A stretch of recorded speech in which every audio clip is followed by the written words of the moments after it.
Hello and welcome to another DF Time Capsule video covering the 2007 PC with a Q6600 and 8800 GT. Today we're talking about Far Cry 2. The reason we're looking at this today is because Ubisoft recently announced that they're taking off the online services for a number of games by the end of May essentially, and Far Cry 2 is among them. So to talk about this rather famous game for good and bad reasons, I'm joined by my friend and colleague and fellow Far Cry 2 connoisseur, John Linneman. How you doing there, John? Wait, this game has multiplayer? Yeah, it does. Maybe I can't be called a connoisseur then, because I've never actually played the multiplayer in this game. I haven't really either, to be completely honest with you. I mean, there's almost no reason to. It was, built as being a single-player game, very much so focused on the campaign. So this takes me back. I remember when this game came out discussing with a friend that, man, wouldn't it be great if this had co-op? Mm-hmm. Yeah. They kind of fixed that in later games. There are co-op That's true. aspects in the later games, but this one, it did ship with a really cool map editor on a variety of platforms, just like the Far Cry Instincts games before that, and I guess the original Far Cry on PC. Indeed. But this was mainly focused on the campaign, So yeah, it's been a while since I've played Far Cry 2 actually, Yes. and I have to, I was a day one purchaser back in the day. I played it on the PC first. Mm-hmm. This was during my hardcore PC gaming phase, where the console releases during the, I guess, latter half of the 2000s, I guess, were generally pretty bad. So I kind of stopped buying console games and was mostly just playing on the PC. That is good reason for that. Exactly, and this is one of those games. I must have been playing this on a 8800 GT though. Yeah, exactly what I'm playing on right now, and I played it on an SLI setup back in the day. If you're watching me right now, you'll be noticing that the frame rate is, it's fluctuating for sure. It's 1280 by 720, the high settings, but I pumped up the shadow resolution because I did not like the way the medium shadows look. They look so grainy and so just not great. So, no anti-aliasing here. I'm just trying to show the game as it might have looked back then in a close to console kind of visual settings, excluding the fact that it's running at an unlocked frame rate up to 60 at 1280 by 720. So this is just how it runs. It's funny you mentioned the shadows, because that was actually one of the things that stuck out to me at the time, coming off of Crysis the following year. Was Crysis, they did this very clever thing where they sort of like used like bokeh shapes, kind of to give the shadows this very soft look. It was a very interesting approach to shadows, I think, at the time. Yeah. And we would see that in other games going forward, but definitely not here, where they're just using these very like defined shadow maps that are perhaps too sharp for what they're showing, but also when you reduce the resolution, they just become a pixelated mess. So it doesn't. I never thought the shadows looked especially nice in this game, but I guess if we're fair, this is what, 2008. It's great for 2008, excluding the fact that just Crysis does better, in my opinion. Yeah, exactly. Yeah. But yeah, you also mentioned the console versions, and this was a game that came out on the PlayStation 3 and the Xbox 360. That version's not very good. It's really not. It does not run well. Yeah, Rich was anecdoting to us about it that on the PS3 version you could like play the game in PAL mode essentially, and it would get rid of most of the kind of frame tearing that would occur below 30 FPS, because the game was constantly below 30 FPS, as it would lock to 25 FPS in PAL mode. Is that a good thing? I don't know. That's funny. That's the thing though. I feel like people don't remember or they don't fully realize how good we have it today on the console side. Yeah. Like when console games release today, in general, I feel like they generally deliver a fairly steady frame rate. Yeah, sometimes it's only 30, although with the new gen it seems to be 60 is the default. So nice.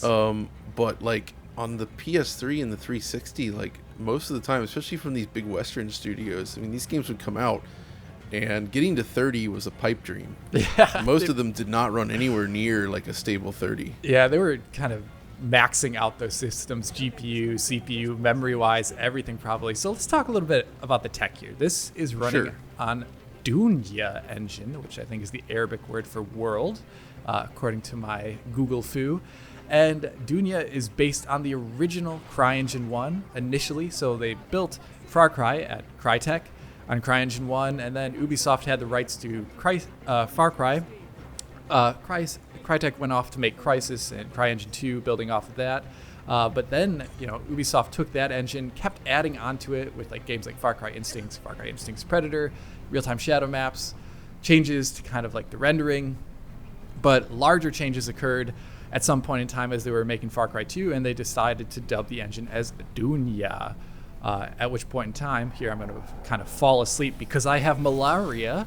Oh man! At some point, malaria is not fun. Yeah, malaria is not fun. I speak from experience. No, I'm just kidding. No. I got to take my pills. At some point in time, they dubbed it as Dunia, and this has quite a number of changes. It has a real-time time of day. The original Far Cry was kind of just like baked out times a day. And it's loading. Let's hope it doesn't crash. I had some negative experiences. Oh, thank God. There you go. Thank gods. This is running DX9 mode. I'll talk about why later. This is a number of kind of things. Real-time time of day, real-time shadow maps, which is pretty awesome for the time period. A lot of games were focused on baking. And also a multi-threaded renderer, which for the time was not too common and really important as to why this CPU at all, even in DX9 mode, is even getting close to 60 FPS, whereas a game like Crysis is not at all close to 60 FPS on a CPU like this. But there's some interesting problems as a result of them doing that. This is me talking to the Jackal, by the way, who looks exactly like Jack Carver from Far Cry 1. He does. I don't know why, but that's what they decided to do. So the multi-threaded render in this, super good for the CPUs at the time, but kind of like The Last of Us Remastered on, what was it, PlayStation 4? They had to induce 1 frame of latency to make the multi-threaded renderer work. So if you play this game nowadays on a 60, like on any sort of system, the game feels pretty not great from an input latency perspective. Yeah. You actually have to edit the game files to turn off the multi-threaded renderer nowadays. Which is reason why you'd want to do that is because at anything above 60 FPS, this game totally breaks. It doesn't feel that great, actually, even at 60, in my humble opinion. But at anything above 60, like the animations go weird, character models start bumping up and down, and like a number of the triggers in the game stop working. So this is one of those games from this time period, unfortunately, where you have to play it at 60 FPS or 30 FPS. Right, and I mean at the time, people were not really playing a lot of new games at high frame rates yet. No. I think like we were still in that phase where there was an uptake in flat panels with higher resolutions, and they were almost universally 60 frame or 60 hertz. And the GPU grunt just wasn't there to like play this consistently above 60 hertz. No. But still, it's a shame that it's like that. Obviously, that impacts the future of it. Oh, what? This courtyard area reminds me of No One Lives Forever. It does. Check out this tutorial, though. Instead of having it diegetic in the world, it just kind of like throws a screen at you and tells you how to play the game. That is pretty surprising coming back to a game like this. Oh yeah, I was gonna say for the time period, I feel like we were still very much there. Yeah. And yeah, how do you feel about games like this? It's such a weird spot with tutorials were very common for a while, and they still pop up. But I feel like there's this thing where games should kind of maybe like I don't know. Tutorials should be an optional thing again, because I feel like, and they often can be turned off, but like integrating them into the game in some ways, like most people playing these things know how they work. Yeah. Right? And it's good to support new players, obviously, but when you go through like an introduction tutorial stage for like the 50th time in another game, and they're all teaching you the same things, it's a little bit weird. So. Yeah. I kind of prefer the method where it's like, here's a tutorial mission, which is how it used to be back in like the 90s. Like, Half-Life, you run through the course there. Yeah, the obstacle course. Exactly. I kind of really, oh my gosh, let's try and not die here. I know it's just the beginning of the game, but it's actually possible to die, I'm pretty sure. Like the Gears style, where there's like the ability to take a tutorial a detour route on the first yeah, level. that was Yeah, was a pretty smart. That's idea. right. Oh my And gosh. you know what? I was kind of into the way Halo did it originally. How the first time you play, you get that sort of like boot up sequence of the Master Chief, and they like ask you to check your visor and all this other stuff. I do like that as well. Which is fun and in world. But then any other time you play it after that, they just skip all that. So it's but man, look at the frame rate in this. It's bringing back memories. I think I played this at a capped 30 on my PC. Yeah, that makes quite a bit of sense that you would do that. I'm surprised. So the thing is, okay, finally, there we go. You're supposed to succumb to the effects of malaria, and it takes quite a bit of time. Now, let's talk about a bit about the gameplay here. Yeah, because this is not it really. Like this introduction. This is the intro to the game, which is very different than the way it is later on.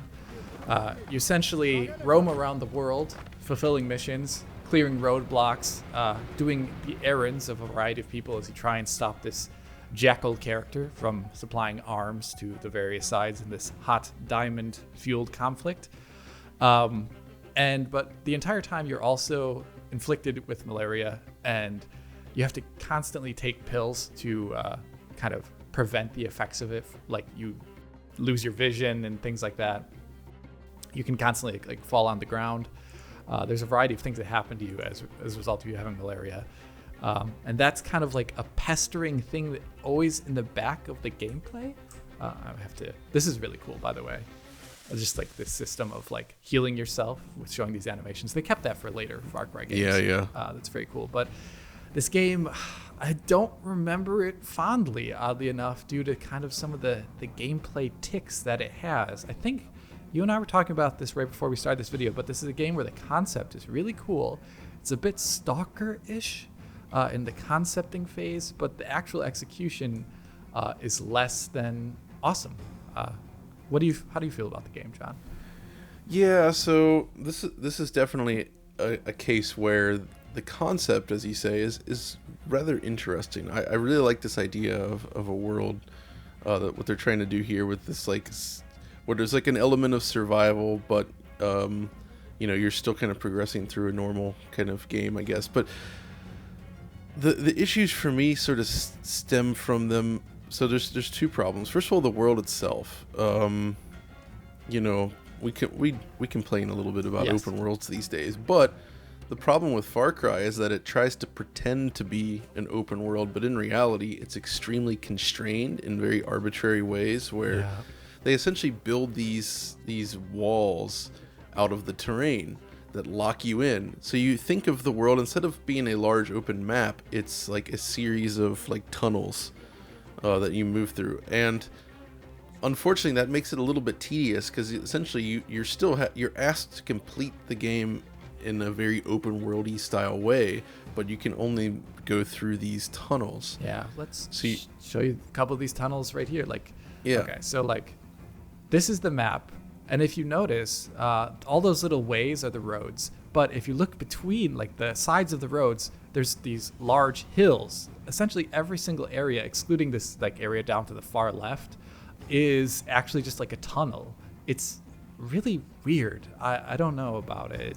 It doesn't feel very open worldish as a result. And the thing is, though, is like I like usually when games are designed with constraints like this. Like I think that can be interesting, but due to the way that this game is structured, it actually doesn't feel that way, and it's frustrating because they're kind of like, hey, solve these missions how you want, but then place these strict limitations on what you can do, to the point where it actually ends up feeling more frustrating than fun at times.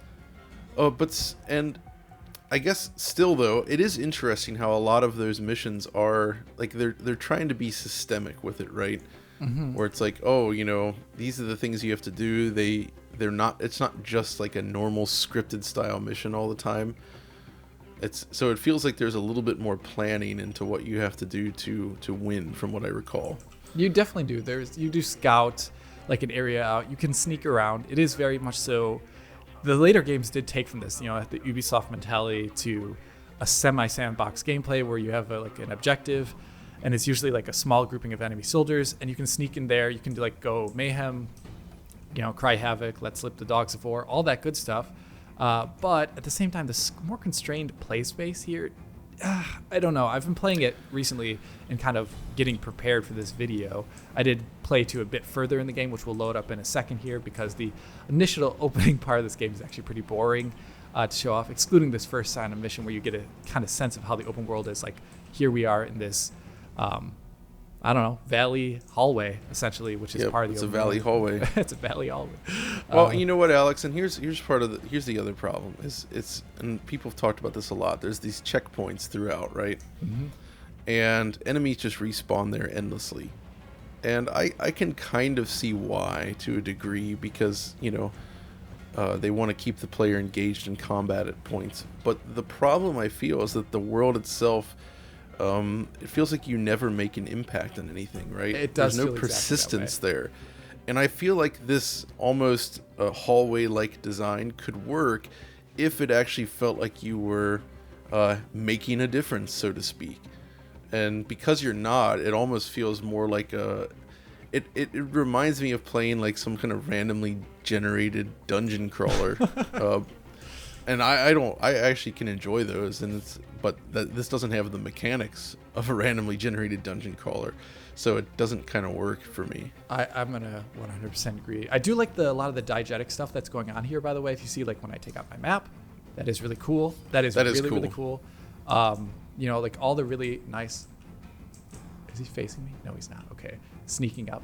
You're right. I feel bad just complaining about that stuff. Oh, what was that? What was that?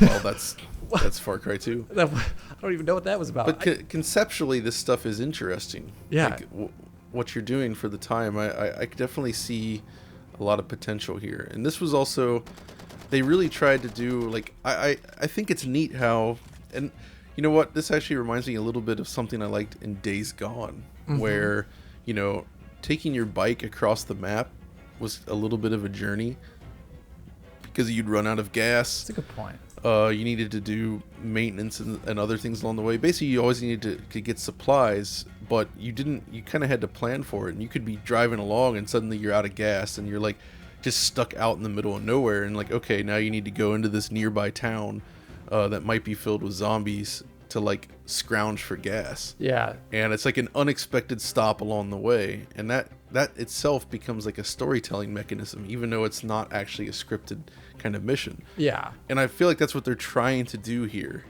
It's just less successful due to the lack of impact on the world. They do try and create these systemic elements. I'm loading up a later save, by the way, right now, because I'm pretty sure actually something didn't trigger there that had to. The ability to enter the safe house, unfortunately. I don't know. I killed the guys there. I don't know what was happening. But so they do have systemic elements. Like the one I was talking about earlier was the malaria thing. Like, you have to constantly be worried about that. You also have kind of guns that you have to take care of. You can unlock premier versions of guns, but the guns you just find in the world are very prone to jamming and breaking and exploding. So if you just pick up like a random guerrilla fighter weapon, it'll probably jam and break. It is trying to do those things that I really do appreciate. It's just it just doesn't end up kind of gelling very well. And I don't think the opening stages of the game helped. Like, I just compare this to Crysis, where in the initial, kind of tutorial section of Crysis, it feels like you're actually being powerful and it's fun and interesting. But it's like this initial scripted thing that we showed off earlier. My goodness, that is not fun to play through. Here, this is a roadblock, one of the famous roadblocks that you can see right here. It's like the little thing in the bottom left-hand corner, because I'm going to the cockfights. Yeah. Sorry, you just mentioned the weapon jamming and stuff, and I'm just thinking to myself, and I'm like, why isn't that fun here? Yeah. And I think it's because, like, usually the solutions to the problems, like when your car breaks down or the weapon jams, I mean, and it's been a while, but if I recall, like, if your car breaks down, it's literally just you get out, you walk around to the front of the car, you hold a button until the thing finishes, and then you get back in, right? So it becomes an annoyance. Whereas I feel like and on the surface it sounds like this would be a more annoying thing, but I feel like it would be more interesting if, okay, the car breaks down, you open it up and you realize, okay, this thing is broken, I need to go find this or something. and then you actually have to go like search in like a nearby area or something to find the part that you need. That would be cool. Which could put, and I think there's a lot of potential there, and maybe you wouldn't break down as often, but when you do, it would feel like you actually have to go take care of business to get your car up and running again, rather than just pressing a button. I guess, we can't, we have to talk about all the great things that this game does technically. Yeah, do. I know. So, You're right. I'm sorry. Yeah, I no, don't mean to be it's so easy to negative be here. down on it just because it was disappointing at the time. I'm only down on it because there is a lot to like, and there was a lot of concepts I loved in this, and I was sad that they didn't completely deliver on it. So, as part of the systemic aspects of this game, they did kind of build this end system in Dunia where vegetation could be destroyed and would regrow over time. It's like hyper accelerated. I'm trying to break off the bits of this here, but taking not quite Crisis. It's not quite Crisis. I definitely will say it is not quite Crisis at all. Let's throw a Molotov and see how it spreads. For example, this was a very famous aspect of the game, is the fire propagation system. Let's see how it spreads here. So it just starts over there. The game does look to use semi-lit particles. It is a forward render, so it does have MSAA. So you can see particles getting shadowed, a bit like Crisis 1, or I guess Uncharted 1 does that as well too, pretty well. So that is pretty cool. They like the vertexes get darker, as you can see. They like shaded per vertex there. It is spreading pretty heavily. It does sound really good. I don't know if anyone can really hear that in the audience here. Yeah, for the time, this was amazing. It is really, really cool. They kept this for Far Cry 3, thankfully, and it does still work pretty well in that game. It's perhaps maybe a little bit less intense because there's just a little bit less foliage in that game overall. But that's kind of what it does. Now, how useful that is, it is a bit of an area denial thing in the combat, but it's just more of something that happens. It enriches the world, and I do want to say that is really cool. The other stuff, like the fact that I can kind of break this off, that is, I don't know. I find that less interesting. It's cool. It just doesn't look cool. That's part of the problem. Yeah, it is. It does have a certain level of breakability that is reminiscent of Crisis, with the smaller bushes in Crisis, but it just wasn't. I don't know. It doesn't look as cool as it could, perhaps. That's it. That's what made this game famous. That's what got everyone hyped. Was it worth it? I don't know. You'll have to talk to me about it. But okay, so I mentioned earlier I was playing the game in DX9. I'm gonna go over here and try and fight these dudes. The reason I'm playing in DX9 is because I've tried on this 8800 GT. I've tried playing the game under Windows 10, and now I'm playing it under Windows Vista Service Pack 1. Like I said earlier, 1280 with 720, high graphics, whatever. The thing is, the game is not easy to get running even on period correct hardware and even a period correct operating system, because there's some weird things. Like the first time I started the game, my mouse kept kind of like stopping while I was using it. It's because the game like applies a brake to high DPI mice that prevents it from moving, and so I ended up you have to like edit the game files like by extracting them and stuff like that to prevent that from happening. I just ended up just plugging it in a telemouse, Microsoft IntelliMouse with low DPI. Another thing, DX10 in this game, I don't know what it is. It runs better than DX9 by a quite nice degree. Doesn't really look any different, which is pretty rare for the time. DX10 was known as a resource hog, but this runs better. But at the same time, all the animations skip periodically in DX10 mode. It does it under Windows 10, and it does it under Windows Vista on this machine as well too. So I don't know if that's a bug. I don't know if it's something to do with whatever this machine has particular to it, but it's not right at all, and it doesn't look very good. So I'm playing in DX9, slightly worse performance, but it's kind of what I gotta live up with to get this working at all. But here we go, sneaky. I like what the depth of field is not bad for the time. Yeah, it is pretty cool actually. Man, one of the this feels so unfair, but I feel like everything I look at, I keep thinking, well, Crisis did a little bit better. That's just I don't like thinking that way here, because yes, I do think Crisis did just about everything better, but this is a different sort of game, and it's very important to remember that they were also targeting a console release from the beginning for this. So that probably plays a role. Yeah. Oh gosh, look at this. I do cool really looking. like the gun sounds in this game. I do like a lot of the way it just is, but I just don't like the connective tissue and also the overarching story and how it evolves. It's just a lot of. I do appreciate for what it is. I think they did do a better job in the third game eventually of kind of nailing these concepts down. You know, the third game does have its own problems, of course, too. It is less sim heavy. You know, guns aren't breaking and all these things. Let's actually cause a bit of mayhem here. I do have an RPG-7. Let's see what. So, in Crysis, if I were to shoot that building, It would explode. it'd explode. Let's see what happens. Less so. Okay. Okay. So, but it will start a fire, I guess. That's pretty cool.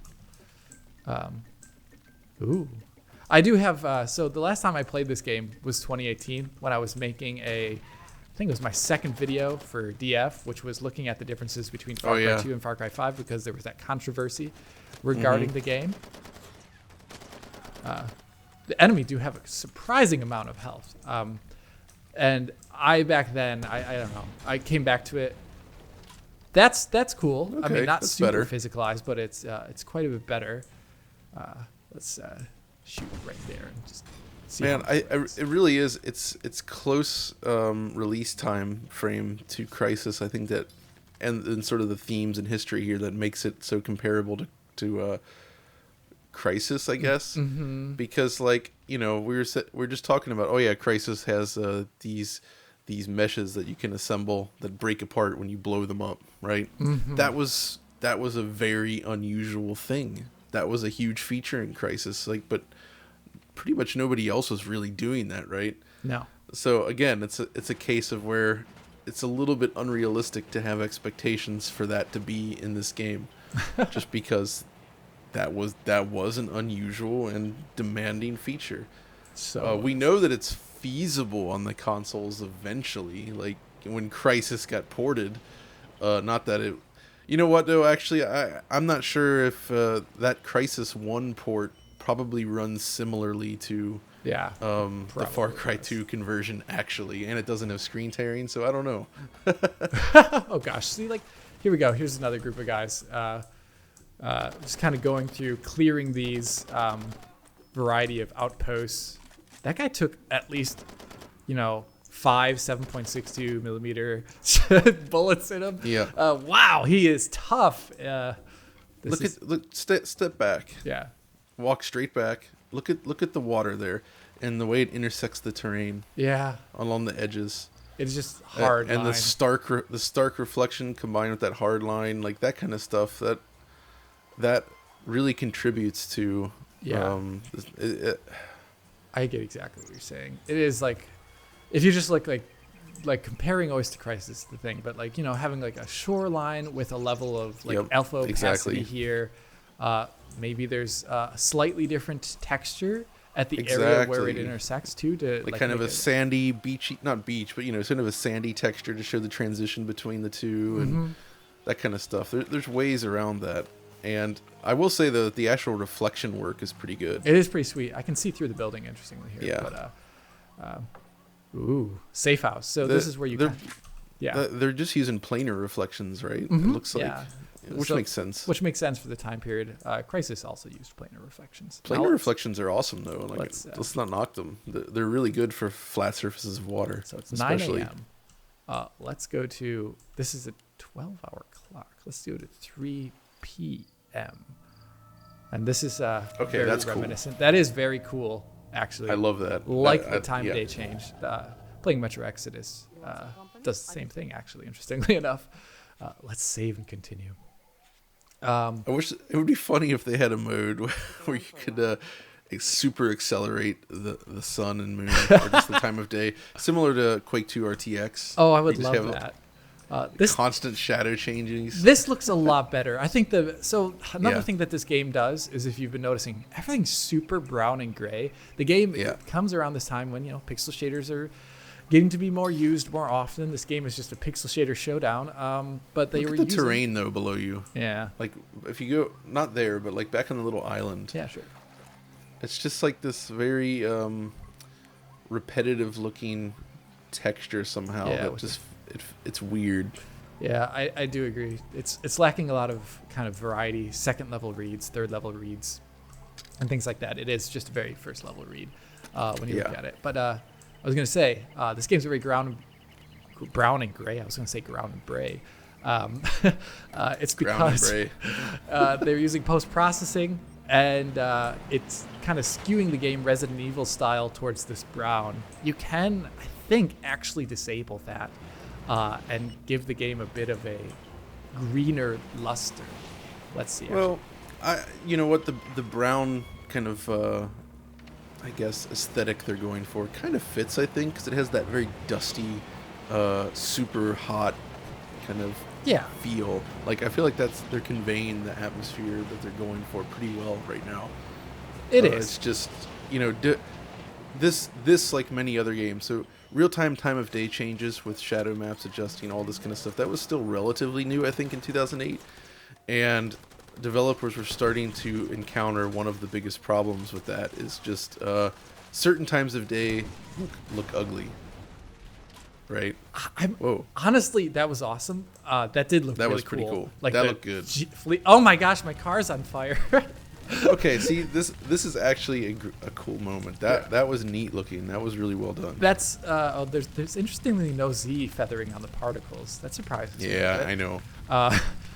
That's what creates that harsh line against the ground for those wondering. So this looks like it's intersecting and just kind of stops. Yeah, this could be a DX9, DX10 difference. I don't recall, but that is interesting. But like that's like a systemic story moment. I'm like caught by these dudes, and it causes a brush fire.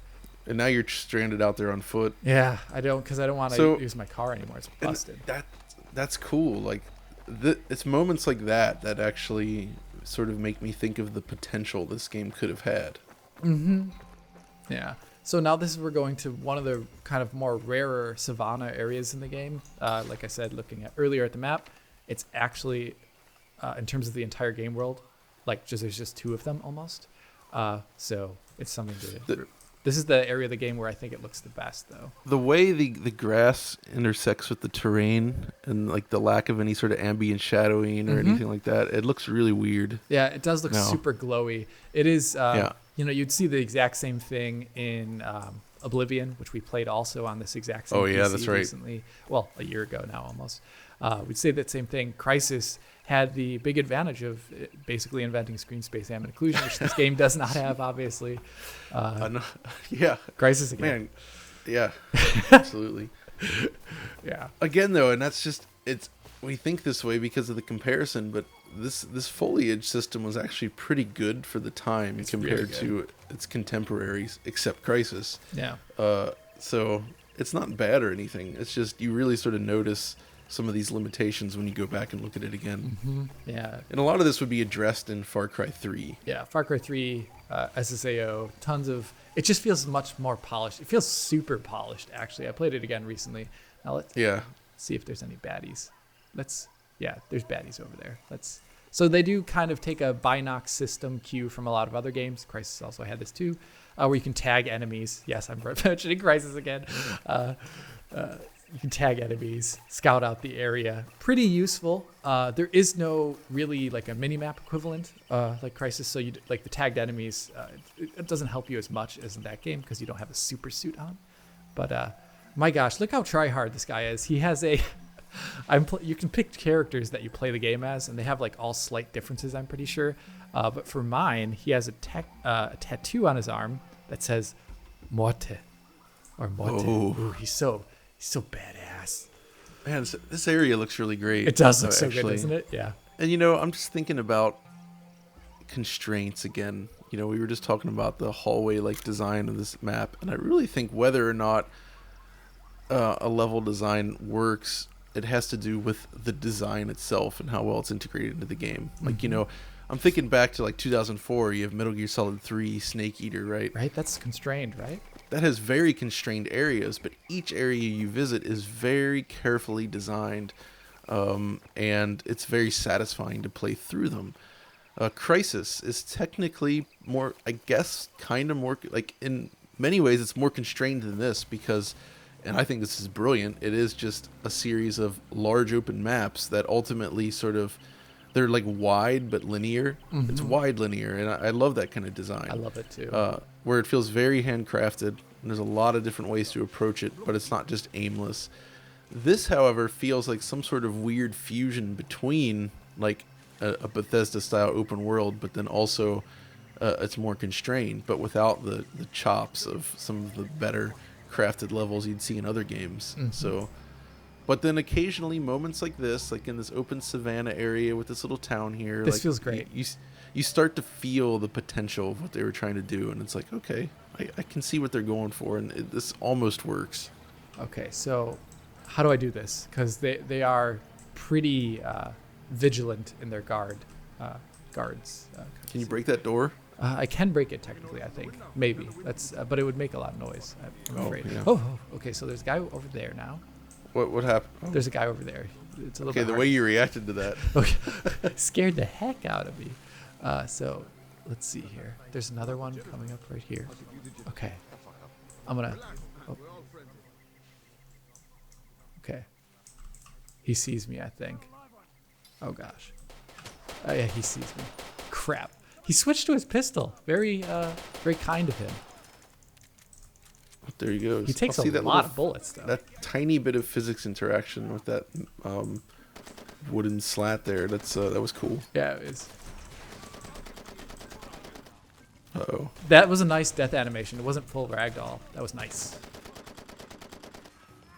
Actually, yeah, the animation work on the enemies when they die is quite good.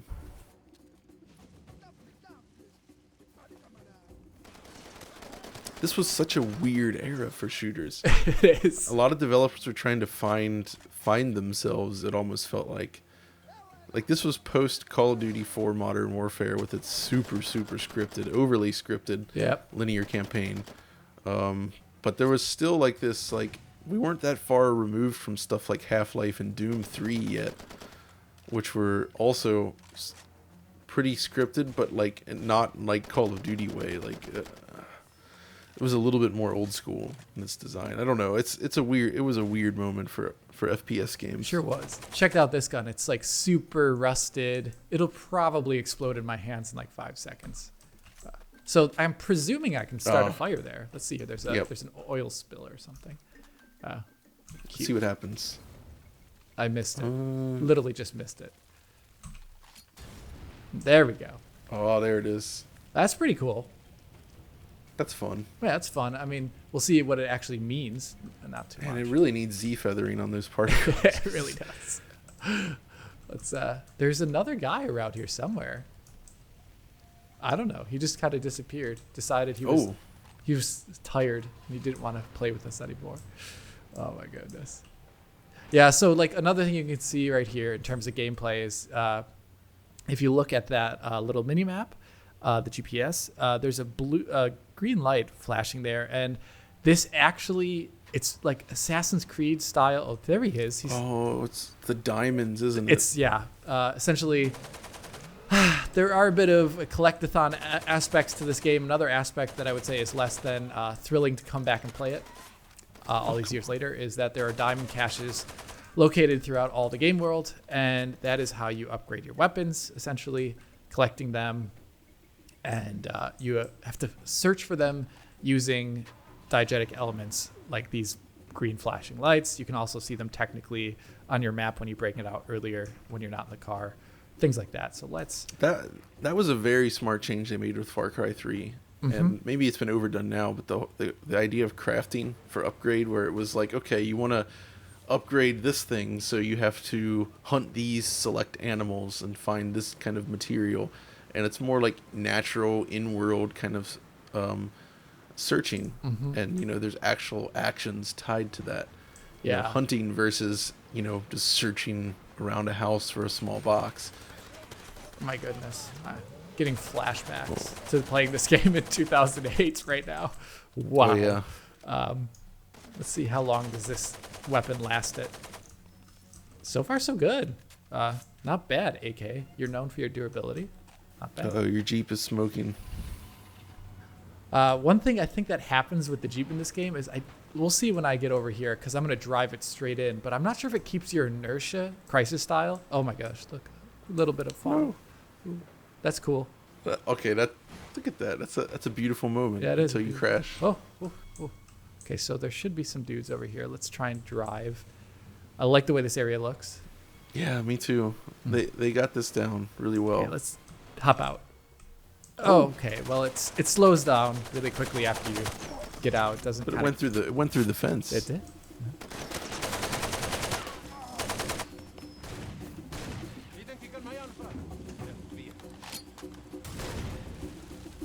Not very effective. You've just unlocked a safe house. Another one. I wouldn't mind seeing another game set in this sort of environment. Yeah. Of the modern engine. That's cute. That is actually pretty cute. I would love to see like. Whoa. Yeah, we're at the edge of the turns map into here. the desert. I don't think I can actually go over there, unfortunately. Really. Yeah, that's the edge of the map. So this is where time stops and the world See, ends. this is where they should have brought back the idea from Motocross Madness on the PC. Are you familiar with this? No, I'm not talking about it. It was a very fun motocross racing game on the PC back in the late 90s. And it also had this huge open map. Their solution, though, was, first of all, they built up these high walls around the edges of the map, but you could still kind of navigate it and get to the top. If you managed to get to the top and drove a little bit out of bounds, the game would essentially, it would play like an explosion sound effect, and it would blast you and your bike like 1,000 feet in the air, and you would end up like rocketing across the entire map and land somewhere in the middle. And it was just, it was so unexpected and hilarious. It's like getting launched out of a cannon. I kind of love that. That is so silly. I mean, games always could. I can't for some reason get in my Jeep. That doesn't seem right. I just fixed it. It's probably because of that side door. So that's actually a really cool thing. So actually, let me show that off. Really cool animation is you get on like the bed of the truck to get in the machine gun. Let's see that. Yeah. Oh yeah, look at that. And the machine gun actually does feel really good to fire. They have some really nice first-person animations, I will say. Like There's no full body awareness, is there? let's see. I do not believe you can see your feet when you look down. No, you can't. No. It's a set of arms, but a really nicely animated. They're set of very arms. well animated. Yeah. So props to the animation team. Ubisoft at this point in time with like Assassin's Creed, they were pushing animation pretty hard. This is Ubisoft Montreal, by the way. So not the Parisian studio or any of those other ones. Let's see where we Wait, can go. this was done in Montreal? Yeah, it was. Yeah. Interesting. Pretty cool, huh? Let's see here. Let's go to one last area. There's a gun place over there I have to liberate, and let's liberate it, Liberace style.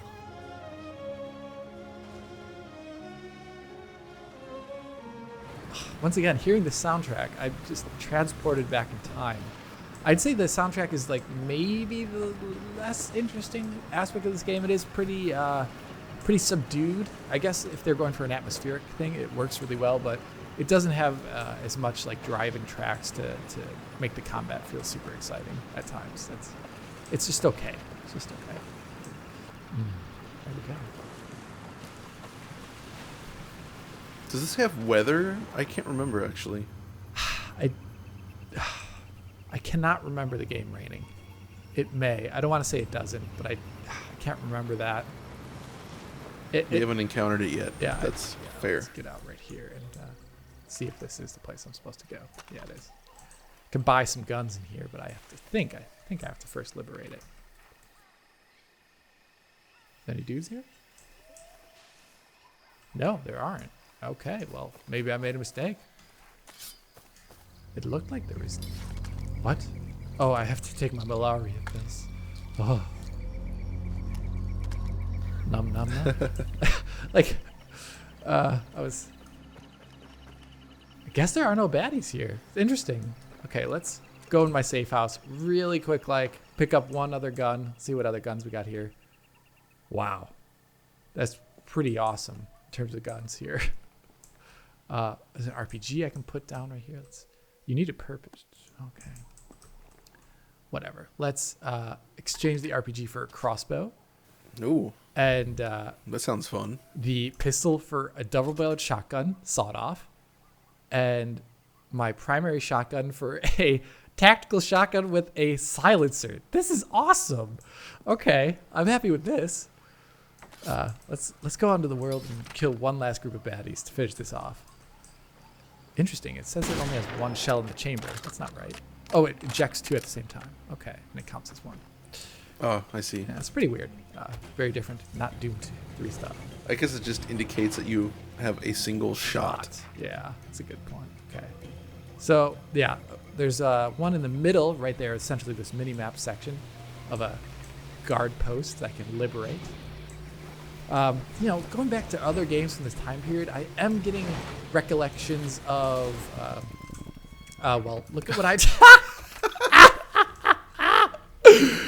Okay, Alex, good job.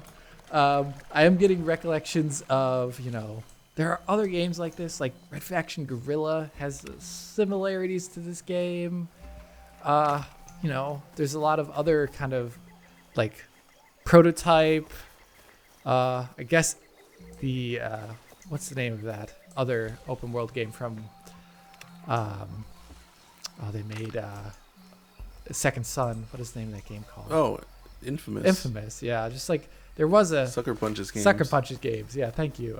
There's a lot of open world. Open world was just getting huge at this point in time. Like, just infecting every single game you can think of. But I will say this though, is at that time during the early days of open world games, they all tended to feel pretty unique in a way that's kind of no longer the case. Where it feels like I don't know what actually is going on with this, but it kind of feels like, okay, well, this problem is solved, so we're just going to implement it this way.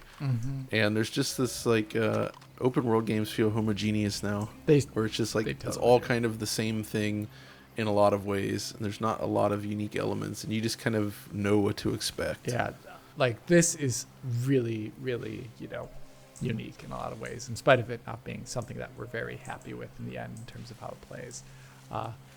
This is cool. Okay, so I got my silenced shotgun. Last group of dudes I'm going to try and take out. Let's see how it goes. They don't see me yet.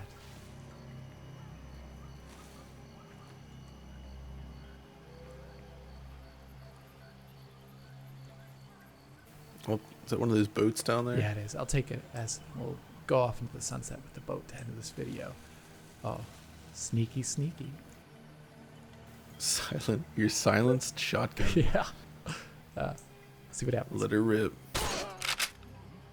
Okay. Only if you flew, but that's not bad. It sounds really not great, bad. though. Listen to that. Oh, yeah. It's really cool. Are there any other dudes here? Okay, let's shotgun in with this. Bring it on. Where are you at? Oh, I missed. Oh, you don't really need to look down the sights on this.